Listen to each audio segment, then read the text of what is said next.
con los hombres, quiere hacerse amigo de los hombres, quiere mostrarnos a nosotros cuál es su plan de salvación y por dónde hemos de caminar para encontrar la verdadera dicha y la verdadera felicidad. Y nos invita a hacer una amistad, a entablar con Él una relación. Dios se nos da a conocer como misterio de amor infinito, en el que el Padre expresa desde la eternidad su palabra en el Espíritu Santo. Por eso el Verbo, que desde el principio está junto a Dios y es Dios, nos revela al mismo Dios en el diálogo de amor de las personas divinas y nos invita a participar en él. Así pues, creados a imagen y semejanza de Dios, que es amor, solo podemos comprendernos a nosotros mismos en la acogida de este Dios que es amor, de este Dios que se ha hecho palabra, que se ha hecho verbo, y en la docilidad a la obra del Espíritu Santo, que como bien decíamos el miércoles pasado, es quien inspira las palabras que están allí consignadas. Inspira que hombres y mujeres plasmen lo que Dios ha querido desde el principio y que se nos ha entregado a nosotros en la palabra de Dios en la Biblia. El enigma de la condición humana se esclarece definitivamente a la luz de la revelación realizada por el Verbo Divino. ¿Quién somos y hacia dónde vamos? Es una gran pregunta que se responde en la medida que entramos en diálogo con Dios en su palabra. En este diálogo con Dios nos comprendemos a nosotros mismos y encontramos respuesta a las cuestiones más profundas que anidan en nuestro corazón. La palabra de Dios, en efecto, no se contrapone al hombre, ni acalla sus deseos auténticos, sino que más bien los ilumina, los va purificando y los va perfeccionando. En nuestra época, en este tiempo, se ha difundido lamentablemente la idea de que Dios es extraño a la vida y a los problemas del hombre. Y más aún, de que su presencia puede ser incluso una autonomía o una amenaza, a nuestra autonomía. En realidad, toda la historia de la salvación nos muestra que Dios habla e interviene en la historia en favor del hombre y de su salvación integral. Por eso es importante leer la Biblia. Por eso es fundamental conocer su palabra.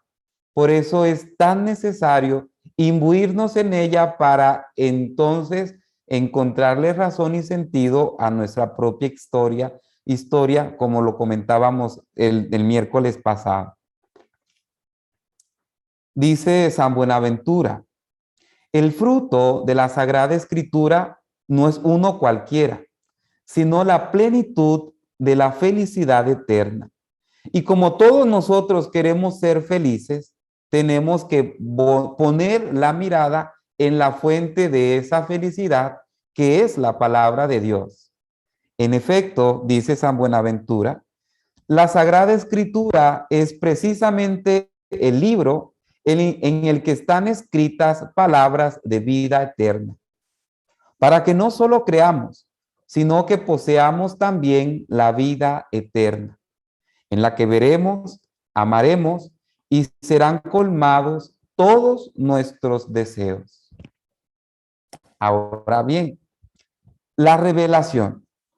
Por amor, Dios quiere entrar en contacto con todos los seres humanos. Desea entablar un diálogo con nosotros a fin de realizar la historia de la salvación, comunicándonos así su vida divina en su Hijo. A esta iniciativa llamamos revelación, ya que por medio de ella Dios se nos ha manifestado, se nos ha abierto indicándonos quién es Él y quiénes somos nosotros y cuál es el plan y proyecto sobre toda la humanidad y la creación entera.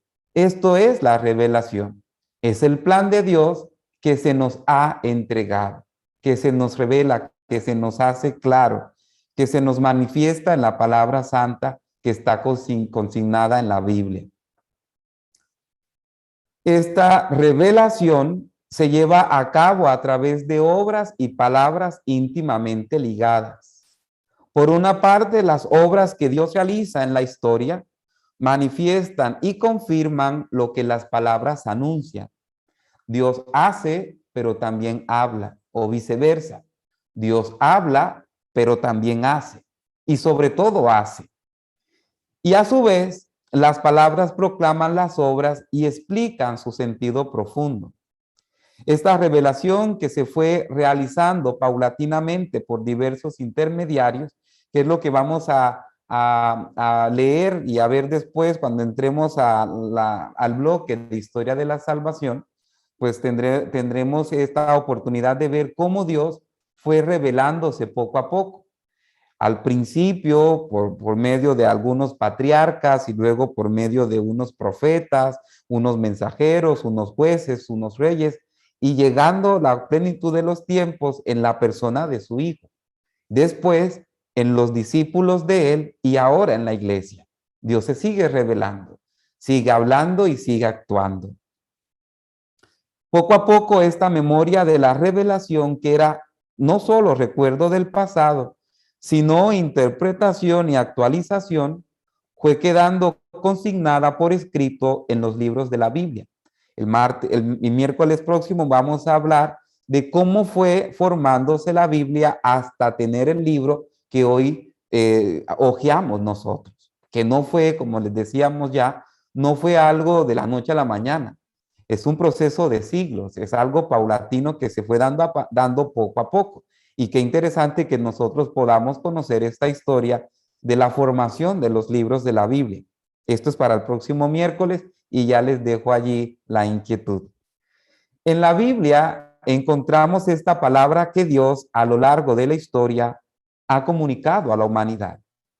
La consignación de la revelación por escrito no suprime nunca su transmisión viva, porque a veces solemos creer y pretender que Dios ya habló, Dios ya hizo lo que tuvo que hacer o lo que quería hacer. No, Dios sigue hablando, Dios sigue actuando y nosotros en primer lugar somos prueba de eso. Dios nos habla y Dios hace con nosotros su obra. La revelación no se dio completa en un primer momento. Dios fue educando poco a poco a su pueblo, porque la revelación es progresiva. En el Antiguo Testamento encontramos muchos elementos imperfectos, quizás un lenguaje que no comprendemos, un lenguaje quizás muy duro o muy tosco para nuestro tiempo, para nuestro lenguaje, pero es la manera como ellos entendieron la experiencia de Dios. Estos elementos imperfectos y pasajeros que nos manifiestan la pedagogía divina, que nos van llevando de la mano hasta Cristo Jesús. Por ejemplo, el juicio que se tiene sobre la enfermedad, sobre la muerte, sobre la pobreza, como castigos de Dios, van evolucionando en el mismo Antiguo Testamento y encontrando un sentido totalmente diverso a la luz de Cristo, como poníamos el ejemplo el miércoles pasado del libro de Job. Tuvo que replantear esta situación, que se creía que solo al que le iba mal era porque Dios castigaba, que solo al impío y al pecador le podían suceder cosas terribles. Y no, porque al justo también le pasan cosas desagradables. El bueno también sufre, y al que hace las cosas como Dios quiere, a veces le acontecen desgracias. Y esto se fue entendiendo y comprendiendo paulatinamente y bueno, lo vamos a entender en la plenitud en la persona de Cristo. Con la presencia de Jesús se da ahora ya la realización, el cumplimiento y la realidad. Ha llegado la plenitud del tiempo, dice San Pablo en la carta a los Gálatas. Estamos ya en la nueva y definitiva alianza. No hubo ni habrá una comunicación más extraordinaria que la llevada a cabo con la encarnación del Hijo de Dios, en quien se cumplen y se realizan todas las promesas del Antiguo Testamento. Como les decía, Jesús tuvo su época, tuvo su momento, su ministerio aquí en la tierra, asciende a los cielos y ahora le toca a sus seguidores. Los apóstoles, testigos de las palabras y obras de Jesús, transmitieron lo aprendido de su maestro. Ellos, fieles a la misión recibida de él y asistidos por el Espíritu Santo, junto con los demás miembros de la comunidad, anunciaron y comunicaron la salvación a todos los pueblos. Pedro, por ejemplo, recuerda el mandato de Jesús en este pasaje del libro de los Hechos de los Apóstoles. Y él va a decir, Cristo nos ordenó que predicáramos al pueblo y diéramos testimonio de que Él ha sido constituido por Dios como juez de vivos y muertos. Y dice Pablo excelsamente, todos los profetas dan testimonio de Él, diciendo que los que creen en Él reciben el perdón de los pecados por medio de su nombre. Y es ya la plenitud y es ya el entender todo a partir de Cristo, este proceso que empezó en el Antiguo Testamento y que va teniendo su progreso hasta llegar a la concretización de la iglesia, que recibe y asume la misión encomendada por el mismo Jesús. Ahora, la Biblia nos ofrece la posibilidad de un nuevo enfoque. Esto preguntándonos por qué es importante leer la palabra de Dios, por qué es una necesidad para nosotros como hombres y mujeres que vivimos en este mundo en el siglo XXI, en el año 2021. La Biblia es valiosa porque nos ofrece un nuevo enfoque, un nuevo modo de entender el mundo desde un enfoque que conduce a la vida, a la alegría, a la plenitud. La Biblia nos proporciona un modelo, un esquema mediante el cual podemos pensar, percibir y vivir la vida de una forma diferente. Al leer la Biblia descubrimos nuevas formas de entender la vida, que a veces incluso entran en contradicción con nuestras opiniones. Lo esencial de la Biblia es enfocar la vida y la fe en el contexto del compromiso permanente entre Dios y su pueblo. Porque así como el pueblo tiene una relación que está explícita y está hermosamente plasmada en las escrituras, así nos toca a nosotros ahora. Esto que respondió Abraham con generosidad nos toca también a nosotros. Esto que asumió María nos toca también a nosotros. Esto que hizo Jonás, que hicieron Moisés, etcétera. Todas estas respuestas positivas del pueblo nos tocan también a nosotros seguir dándoselas a Dios. Basado en promesas mutuas de lealtad y obligaciones recíprocas que han influido radicalmente y han dotado de fuerza a ambas partes. La pregunta, ¿por qué leer la Biblia hoy? En las páginas de la Biblia encontramos la historia de un pueblo, Israel, y la historia de un movimiento surgido a partir de Jesús de Nazaret, los cristianos, la iglesia cristiana, la iglesia primitiva. Una historia comprendida e interpretada a la luz de la fe, como todo y que como todo lo humano está llena de encuentros y desencuentros. Está llena de retos, de conflictos, de pérdidas, de hallazgos y debates, y también de discusiones de tipo ético, cultural, teológico. Toda esta riqueza es una buena muestra de que en el origen de la Biblia hubo grupos humanos en búsqueda de Dios y en búsqueda de sentido, como nosotros. Hombres y mujeres que hoy buscamos a Dios y queremos encontrarle sentido a nuestra historia, a lo que vivimos, a las cosas que están pasando y que de repente no sabemos por qué suceden. Y por eso las páginas de la Biblia reflejan muchos de los retos y preguntas que también nos podemos plantear hoy, como por ejemplo, ¿cómo vivir siendo uno mismo en un contexto tan plural? ¿Cómo hacer posible la convivencia con personas que piensan distinto y que viven una fe distinta a la nuestra? ¿Cómo seguir creyendo en Dios en medio de la pobreza y en medio de la injusticia? ¿Cómo evitar los abusos de poder y de autoridad? ¿Cómo ser hombre y mujer frente a tantos desafíos sobre la masculinidad o la feminidad? ¿Cómo mantener la fe ante el mal, ante el sufrimiento o ante la muerte, etcétera? Ante estas grandes cuestiones, los textos de la Biblia no suelen proporcionar recetas o respuestas fáciles.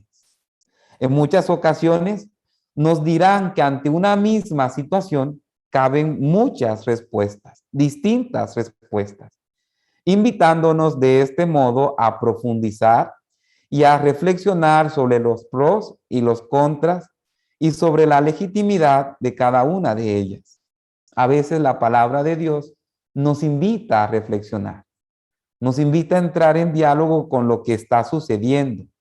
Y allí en la meditación podemos encontrar un poco de luz a lo que vivimos. La Biblia nos puede ayudar a entendernos a nosotros mismos y al mundo que nos rodea, a poner nombre a lo que vivimos y también a recuperar un poco de aliento ante los cansancios que vamos acumulando a lo largo de la vida. En la Biblia, por ejemplo, nos encontramos con muchos personajes que son ejemplo de la actualidad que siguen teniendo sus textos. Por ejemplo, uno leyera pasajes del Antiguo, del Nuevo Testamento y podría quedarse con sucedió y punto. Pero esto que sucedió allí sigue sucediendo. Por poner un ejemplo, Jonás, este profeta cuyo celo religioso lo cerraba radicalmente ante los pueblos extranjeros. El profeta es invitado a reconocer al verdadero rostro de Dios, su voluntad de derribar fronteras y de acoger y de perdonar a todos sin establecer diferencias. Hoy, cuando pareciera que importa más lo que yo pienso, lo que yo creo, lo que yo soy, y a veces incluso puede chocarnos lo que piensan los demás, Jonás sigue siendo muy actual, sobre todo para nosotros como hombres y mujeres de fe, que podemos incluso señalar a la gente que se está equivocando, incluso decir, ¿cómo es que Dios puede perdonar a esta persona? ¿Cómo Dios puede darle oportunidades a estos que están haciendo las cosas mal, mal y mal? Y ahí está la historia de Jonás. Interesante.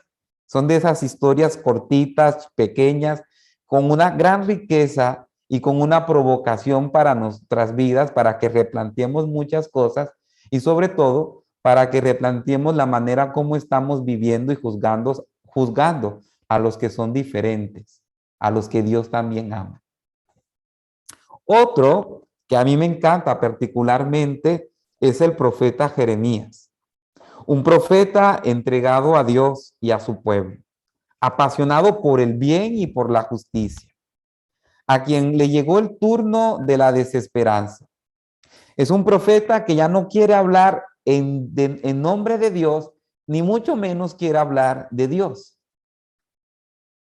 Un profeta ilusionado por predicar su palabra, por anunciar, pero que en un momento hastiado de las cosas dice, ya no quiero seguir hablando en nombre de Dios, ya me cansé.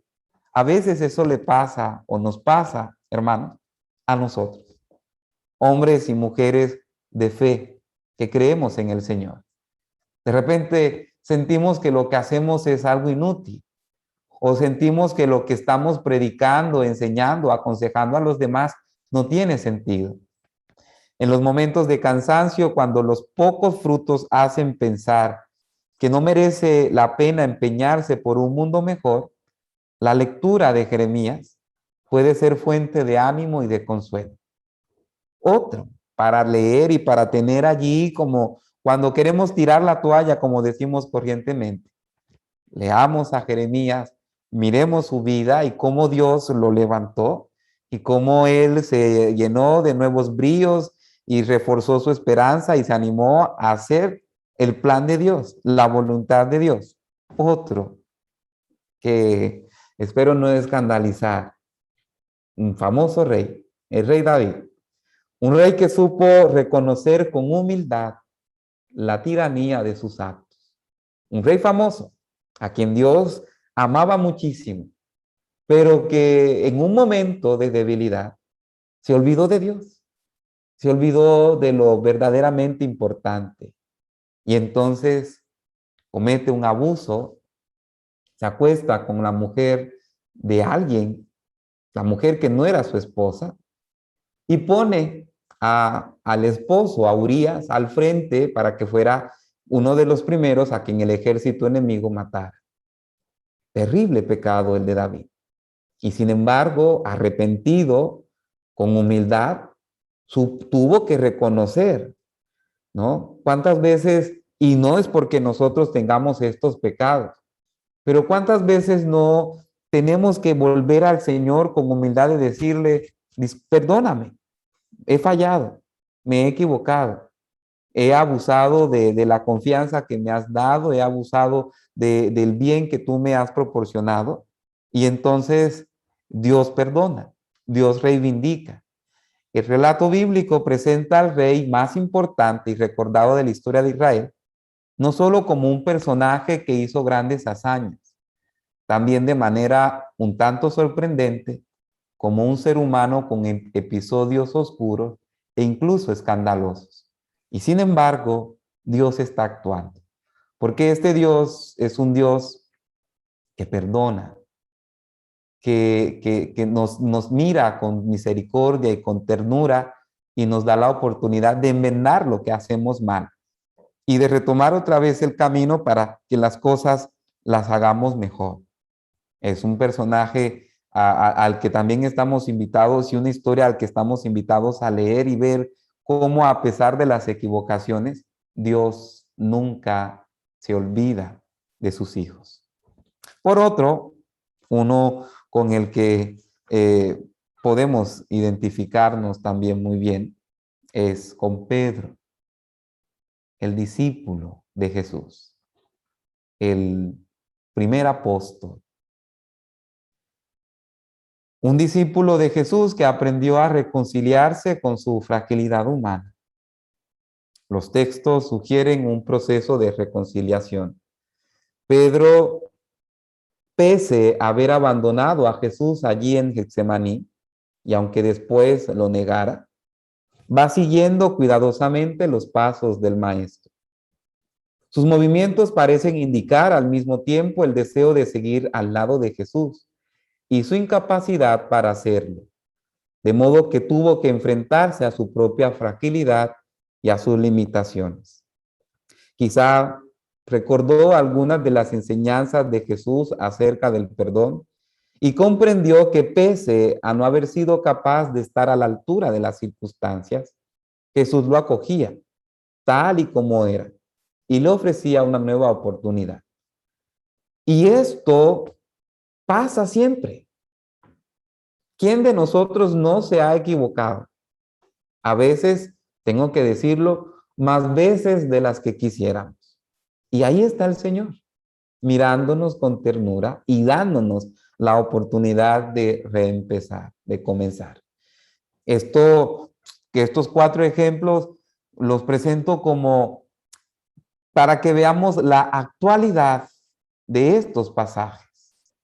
No son historias que sucedieron a personajes que están allí marcados y definidos por sus nombres, no. Son historias que también nos pasan a nosotros, que siguen aconteciendo y que al leerla podemos aprender y al dejarnos iluminar por lo que ahí está sucediendo, podemos encontrar gran enseñanza y gran provecho para nosotros. Cada vez que leemos la Biblia, descubrimos que su mensaje se hace actualidad en el tiempo y en el espacio. Fue actualidad ayer, lo es hoy y lo será mañana. Por eso la Biblia nunca pasa de moda. Y las historias que leemos ahí nunca pasan de moda. Y las oraciones que están allí nunca pasan de moda. No es un libro obsoleto. va irrumpiendo en cada pueblo, en cada región del mundo, inculturizándose, incardinándose, inmiscuyéndose, incorporándose a cada realidad. La Sagrada Escritura no es un libro estancado, no es un libro obsoleto, sino que es letra viva y de actualidad. La Biblia es un libro de actualidad eterna y por eso es tan importante y por eso es tan vital para nosotros en este mundo, en este tiempo. La Biblia es importante para nosotros como creyentes, no solo porque se apela a ella como guía y luz, sino porque en ella se encuentran los fundamentos y las razones para nuestra fe. Porque no creemos en una idea, creemos en un Dios que se nos ha revelado. Y profesamos no una fe argumentada por hombres, no. Profesamos una fe plasmada en letras santas consignadas en la palabra divina. Si la fe es esencialmente una actitud de diálogo y de confianza entre el hombre y Dios, entonces es necesario conocer a ese Dios. Es precisamente en los testimonios que constituyen la Biblia donde Dios se nos da más claramente a conocer. Es mediante su lectura como Dios nos cuestiona y nos invita a confiarnos en Él. En la Biblia hallamos expresada la voluntad salvífica de Dios y la orientación que necesitamos para nuestra felicidad. El Dios en quien ponemos nuestra confianza es el mismo Dios del que habla la Biblia. No es otro. Es el mismo Dios de Moisés. Es el mismo Dios de David, de Jonás, de Jeremías, de Pedro, de Jesucristo, de María. Es el mismo Dios presente que se ha estado manifestando en la historia humana, parte de la cual está consignada en la Biblia. Este es el Dios que nos invita a conocerle y que quiere hacer con nosotros, a seguir haciendo, con nosotros, historia de salvación. Muy bien, creo que fui un poco rápido, pero en relación a lo que nos demoramos para empezar, es el tema de hoy, porque es importante la palabra de Dios. Y ahora, y antes de que respondamos sus preguntas, voy a presentarles lo que les había prometido, algunas Biblias católicas traducidas al español. Todas las Biblias católicas son buenas, que era la gran pregunta que muchos hacían. ¿Cuál debo leer? ¿Cuál es la mejor? ¿Cuál me ayuda más? ¿Cuál no debo comprar? Entonces, esta es una breve presentación de las Biblias católicas que más conseguimos allí en las librerías, en las parroquias. Todas son buenas, solamente voy a decir unas características. La Nácar Colunga, por ejemplo, es la primera traducción católica de la Biblia completa, hecha de las lenguas originales, marcando así una nueva etapa. Se le considera de gran limpieza, claridad y pureza de estilo. Es una Biblia traducida al castellano de España, de Europa. Y entonces no está en nuestro lenguaje latinoamericano, es un lenguaje también de 1944, muy solemne, muy con palabras demasiado rimbombantes, bueno, para este español elegante, que cuando uno lo lee a veces puede no sentirse a gusto comprendiéndola. Algunos lo tienen porque sí es una joya, y es una Biblia muy bonita, ¿no? Pues, si alguien la tiene, pues puede seguir este curso con esta Biblia. Luego está la primera versión católica americana, la Biblia de Straubinger. Este es un monseñor, es un obispo alemán, pero que vive en Argentina, que tradujo, se duró todos estos años traduciendo esta Biblia, y es la primera Biblia traducida en América, o mejor dicho, para nuestro lenguaje americano. Se titula así porque se puso el nombre de quien lo tradujo. Normalmente algunas Biblias tienen el nombre de quienes estuvieron trabajando en su traducción. Se interesa en comentarios de tipo práctico.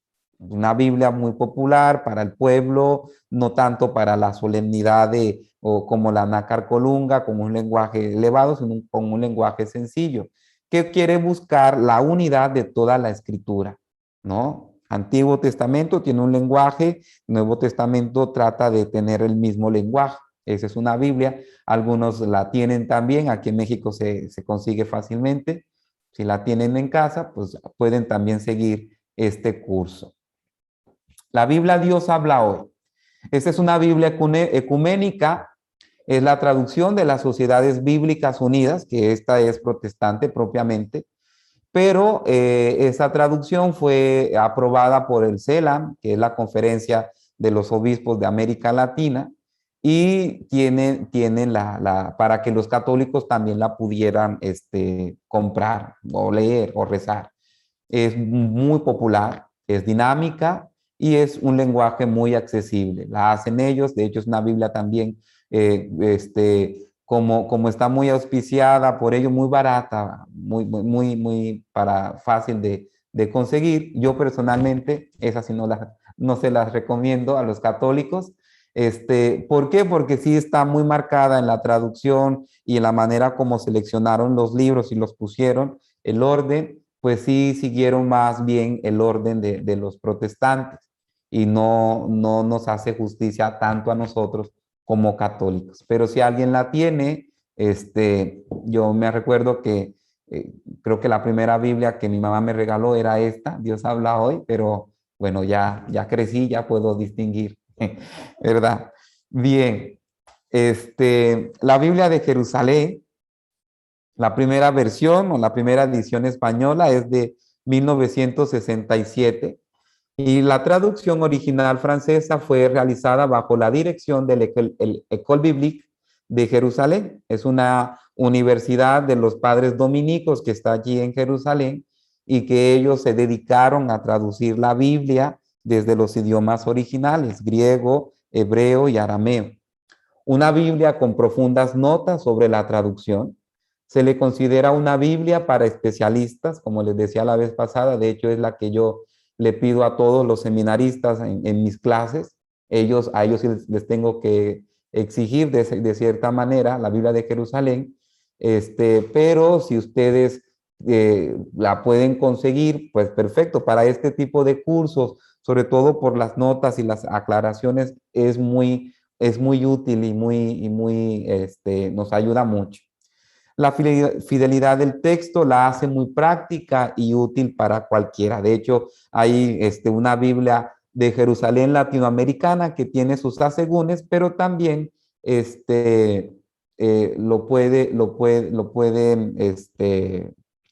pueden tener.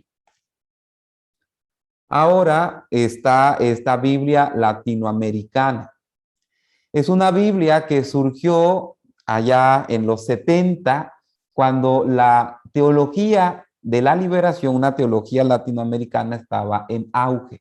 Esta Biblia tuvo un poco de conflicto porque hablaba de hecho es una Biblia que tiene unas imágenes, así como un Jesús medio revolucionario, tiene mucho énfasis en el éxodo, en la liberación del pueblo de Israel. Y bueno, en ese momento, cuando se tenía que pulir la teología de la liberación para que no chocara con ideas marxistas, fue un poco polémica y conflictiva esta Biblia, pero ya se superó, ya la teología de la liberación se le dio pues el cauce necesario y es una Biblia que pueden ustedes tener en casa, leer y perfectamente rezar con ella. Pues sí, es una Biblia que tiene un enfoque social, sobre todo este enfoque social latinoamericano. Es una Biblia también muy accesible que pueden ustedes tener en casa o si las tienen en casa, pues adelante. Luego hay una que a mí me gusta mucho, aunque es española, es la Nueva Biblia española. Los biblistas españoles trataron de hacer este esfuerzo. Ellos han estudiado muchísimo y se han especializado en traducción y demás. Y es una Biblia que aplicó los principios de la moderna lingüística y la nueva estilística marcando así una evolución en la línea de las traducciones. O sea, es una Biblia muy técnica en el sentido, pero también muy bien hecha, muy bien pensada. Es de una expresión moderna, literaria, bella poéticamente, y conserva la fidelidad al texto sin perder la actualidad que requiere toda versión. Es una Biblia que particularmente me gusta, la tengo, a veces hago oración con ella, también hago estudios con ella, y bueno, si alguien la tiene aquí en México, la venden fácilmente también, esa nueva Biblia española. Está esta otra que yo la tengo como estudiante, nos toca comprarla, pero no la recomiendo para los grupos, porque sí es una Biblia un poco rigurosa, con muchas notas exegéticas y a veces no traduce, porque prefiere mantener, hay palabras tanto en hebreo, sobre todo en hebreo, en griego, que estos traductores prefirieron dejarlas así.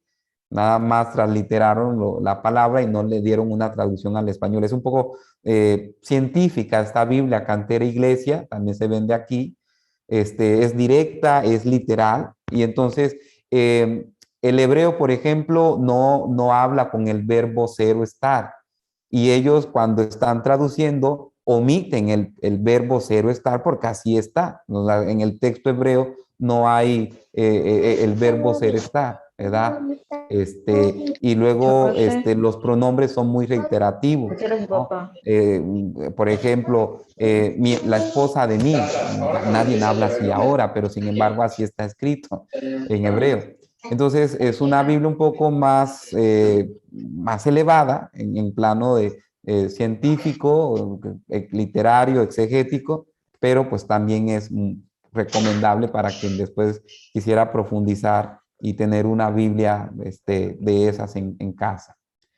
Está esta Sagrada Biblia que es del padre Agustín Magaña, de la diócesis de Zamora, aquí en México. Es un gran conocedor de la lengua castellana y de la lengua griega. La intención del traductor fue presentar al pueblo un texto de lectura fácil, claro y preciso, y digno de la palabra Salvador. Su lenguaje es popular y bello. Mejor, por supuesto, como conoce muy bien el griego, su traducción del Nuevo Testamento está muy bien hecha y casi esta Biblia no tiene notas. Es la Sagrada Biblia del Padre Magaña, que la vende Paulinas, ¿no? Y está esta otra, la Biblia del Peregrino. Es una Biblia que tradujo Luis Alonso Shekel, es un biblista español, ya murió. Presenta la revisión de la traducción de la Nueva Biblia Española, aunque reconoce la primacía de la importancia a la traducción, contiene comentarios y paralelos. Y esta Biblia del Peregrino tiene una edición latinoamericana, que es la Biblia de nuestro pueblo, o la Biblia para América Latina, ¿no? Shekel, Luis Alonso Shekel, un español que nos ha traducido una Biblia. Bueno, tiene dos Biblias, la española propiamente y la edición latinoamericana. Y la Biblia de América es la adaptación de la Biblia, de la Casa de la Biblia también, del español de Europa al español de América, por un equipo de expertos mexicanos, colombianos y argentinos. La Biblia, una Biblia de España, ellos la tradujeron al español nuestro, de aquí americano, y se llama así, la Biblia de América. Es una edición popular. Hay varias ediciones, incluso esta Biblia católica para jóvenes es propiamente esta traducción de la Biblia de América, ¿no? Y transcribe también todo el canon, ¿no? Todos los libros de la Biblia lo hace muy bien. Y por último, hasta donde sé, es la última traducción que se ha presentado de la Biblia aquí en América Latina. Es esta, la Biblia de la Iglesia en América. Es una traducción realizada desde los textos hebreos, arameo y griego, con el fin de proveer a la Iglesia Católica hispanohablante de América una versión oficial que unifique con reconocimiento oficial una versión a los católicos, desde Estados Unidos hasta Chile, hasta Tierra de Fuego. La Biblia completa apareció en 2019.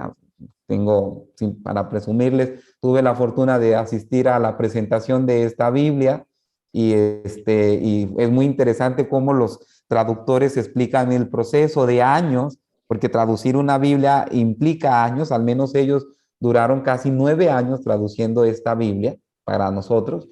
Y bueno, pues es una bendición. Se espera que esta Biblia se convierta en el texto litúrgico para todo nuestro continente. Porque no sé si ustedes les ha sucedido que a veces la lectura de la misa no coincide o tiene otro lenguaje de la lectura de la Biblia. Y entonces la propuesta de esta edición es que lo que se lea en la misa sea lo que está allí en esta Biblia de la Iglesia en América. Y bueno, pues esto era lo que les quería presentar, fue con lo que me comprometí la vez pasada y ya. Ahorita vamos a dar chance a algunas preguntas que han formulado. Vamos a ver. Si alguien tiene alguna pregunta, pueden por favor escribirlas aquí en el chat. Preguntan que si la Biblia de jóvenes se puede utilizar para catecismo. Sí, la Biblia de jóvenes que si se puede utilizar para catecismo, sí, por supuesto, porque es una edición bajo esta propuesta de presentar, de hacerlo dinámico más que todo, porque la cuestión de la Biblia de jóvenes es la edición.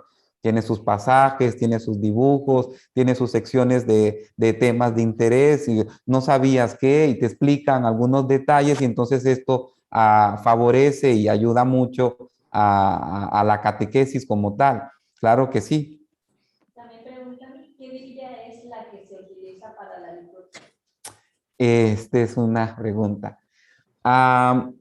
No hay una versión. La Biblia propiamente que se utiliza para la liturgia, nosotros aquí en México y yo creo que en la América Latina, va a depender muchísimo de las conferencias episcopales.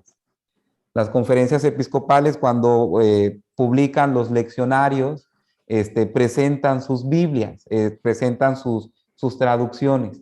Lo que se quiere aquí unificar, como lo hizo la conferencia episcopal en España, es que sea una única Biblia para todas y que podamos decir, ok, están utilizando la versión de la Biblia de Jerusalén para las lecturas, pero aquí no tenemos. Yo creería, siguiendo un poco con lo que se supone que se ha hecho, que una traducción de la Biblia Vulgata, porque se leía, recuerden que se leía en latín, cuando se traduce al español no se dice cuál Biblia se utiliza ahora,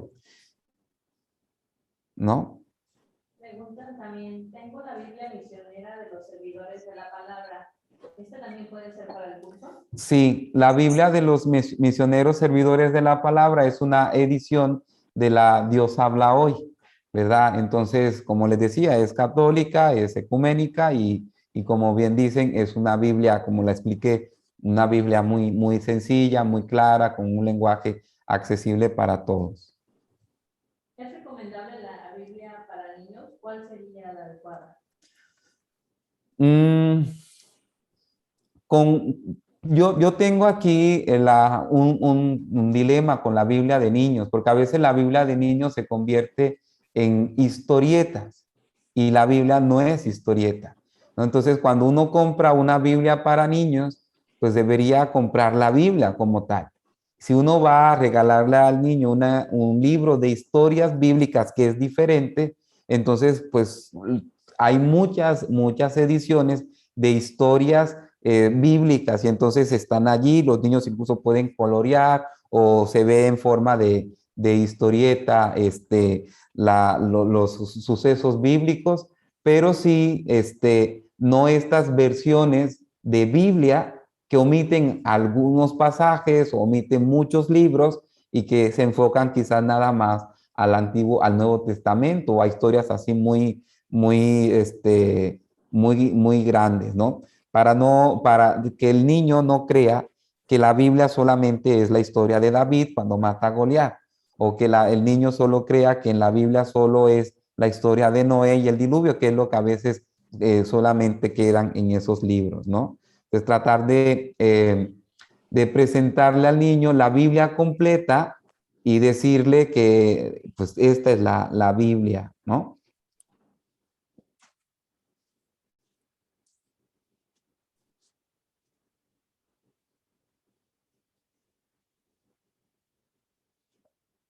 ¿Alguna otra pregunta? Se dan cambios Padre, una pregunta, padre. ¿Podría decirme usted cuál es el nombre de Sí, la por última Biblia? supuesto. El que traduce tiene libertad. Los italianos tienen un refrán, dicen que el que traduce traiciona. En cierta medida es así, porque la traducción pues nos da una libertad lingüística y una libertad literaria, y entonces uno puede, de cierta manera, atreverse a poner un poco, dicen aquí, un poquito de mi inquietud, de mi interés o como de mi afinidad para el texto. Deberíamos ser lo más fieles al texto, pero pues también en cuestiones literarias, pues sí hay un margen de libertad que los traductores se toman, ¿no?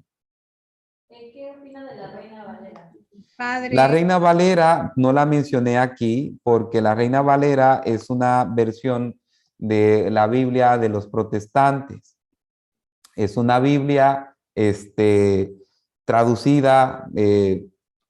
Lo curioso es que Casiodoro de la Reina y el otro, creo que también se llamaba Casiodoro Valera, eran monjes que en la época de Martín Lutero y otros tantos decidieron salir y tradujeron la Biblia con las ideas y con los presupuestos de Martín Lutero, que ya había traducido la Biblia de latín del griego y del hebreo al alemán. Entonces ellos hacen lo mismo al español, pero siguiendo lo que Martín Lutero había hecho.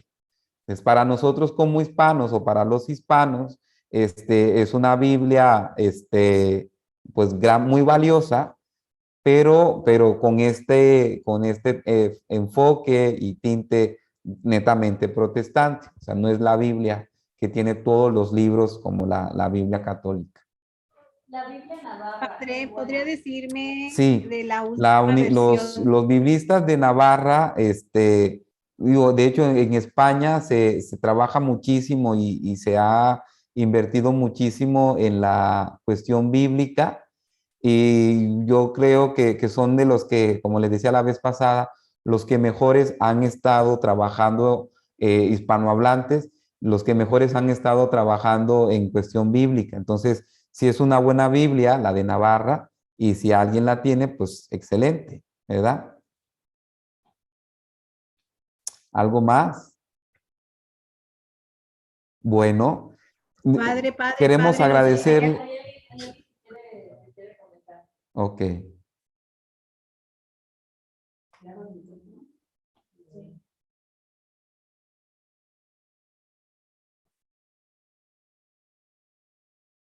Adelante, hermanita, por favor. Padre, padre, ¿me escucha? O que lo escriban, es mejor que lo escriban. Dígale, yo se la repito. Ah, que si la última Biblia es la Biblia en América, en la iglesia en América, ¿o cómo se llama? ¿Puede repetir la última Biblia de la América? Ah, la Biblia de la Iglesia en América. Les decía que es una Biblia que se tradujo aquí con muchos sacerdotes y obispos y laicos latinoamericanos. Hay muchos mexicanos, muchos colombianos, argentinos.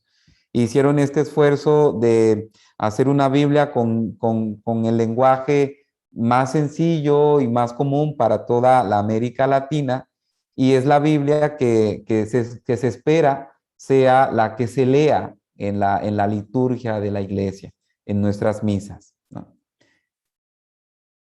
Bueno, pues ha sido para nosotros un gusto. Pedimos disculpas por los inconvenientes al principio, Agradecemos a todos ustedes su participación. Invocamos a Dios sobre ustedes. Esperamos que aquí hoy en Cancún el huracán no nos haga pasar una mala noche, sino que se vaya muy lejos de aquí. Y a todos los que nos siguen en otros lugares, pues un abrazo, una bendición y que el Señor nos permita podernos reunir el próximo miércoles con la gracia de Dios, con su favor. Ha sido una bendición. Vamos a encomendarnos a la Santísima Virgen María en esta noche. Dios te salve María, llena eres de gracia, el Señor es contigo. Bendita eres entre todas las mujeres y bendito es el fruto de tu vientre Jesús. Santa María, Madre de Dios, ruega por nosotros pecadores, ahora y en la hora de nuestra muerte. Amén. Muchísimas gracias, les doy la bendición. Que Dios Padre misericordioso, Padre, Hijo y Espíritu Santo, les bendiga y les acompañe siempre. Nos vemos el próximo miércoles, primero Dios. Muchísimas gracias a todos por esperar y por su paciencia. Que Dios les acompañe.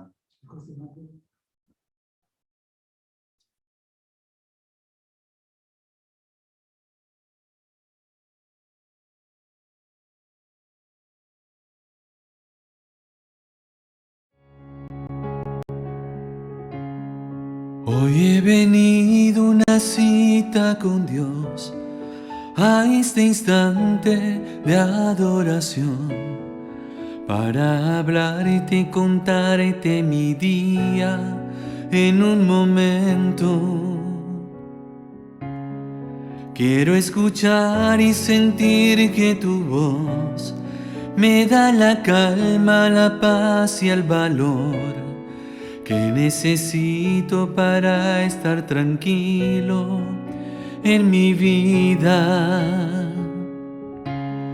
Nada me turba si estás junto a mí, por eso quiero estar frente a ti, para contarte cada detalle de mis días. Nada mejor que poderte sentir y en tu palabra poder descubrir ese mensaje, esa voz de esperanza que anima mi vida.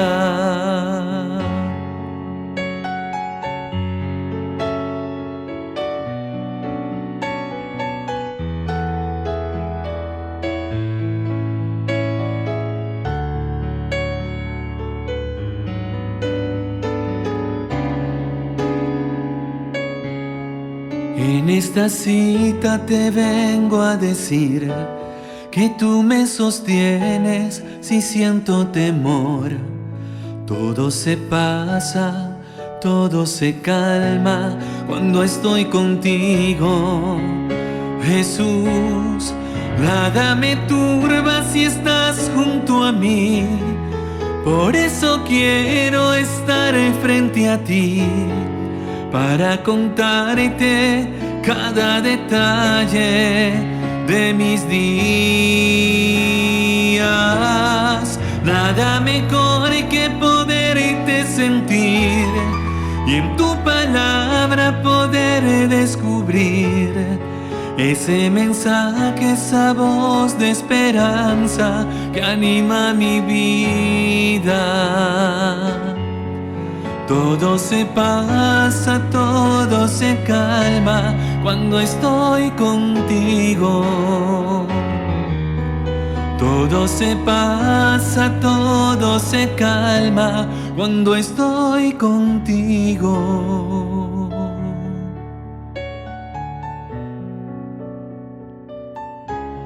Cuando estoy contigo.